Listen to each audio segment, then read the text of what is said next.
జైళ్లలో ఖైదీలకు ఏప్రిల్ 2వ వారంలో స్పోర్ట్స్ కల్చరల్ మీట్ నిర్వహిస్తామని తెలిపారు జైళ్ల శాఖ డీజీ సౌమ్య మిశ్రా. చంచల్గూడలోని సికా కార్యాలయంలో జైలు సిబ్బంది ఖైదీలకు స్పోర్ట్స్ పరికరాలు పంపిణీ చేశారు. దేశంలోనే ఖైదీలకు ఆటల పోటీలు నిర్వహించడం గర్వకారణమని అన్నారు. క్రీడల వల్ల ఖైదీలకు మానసిక ఆరోగ్యం కలుగుతుందని తెలిపారు Soumya Mishra.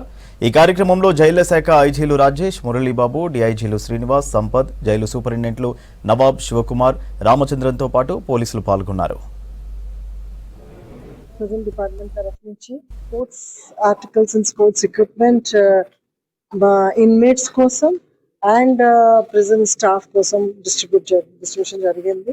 So prisoners kosam almost oka 4.8 lakhs worth sports equipment distribution jarigindi and prison staff mana department staff valaku kuda almost equal amount sports equipment distribution jarigindi.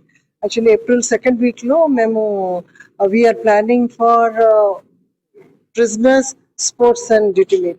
దాంట్లో వాళ్ళు స్పోర్ట్స్ అండ్ కల్చరల్ యాక్టివిటీస్ చేస్తారు అండ్ దాంట్లో వాళ్ళు practice చేయడానికి we are distributing the sports equipment.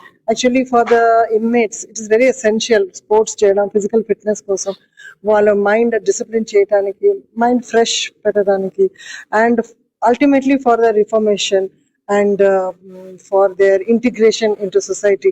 Sports plays an important role. Psychologists kuda cheptaru that valla mind fresh cheyadaniki, valla mind criminal activities nunchi divert cheyadaniki sports is a good oka manchi madhyam. So dan gurinchi mem chestamu and then in the meantime cultural activities kuda vallaku practice cheyadam jarugutundi.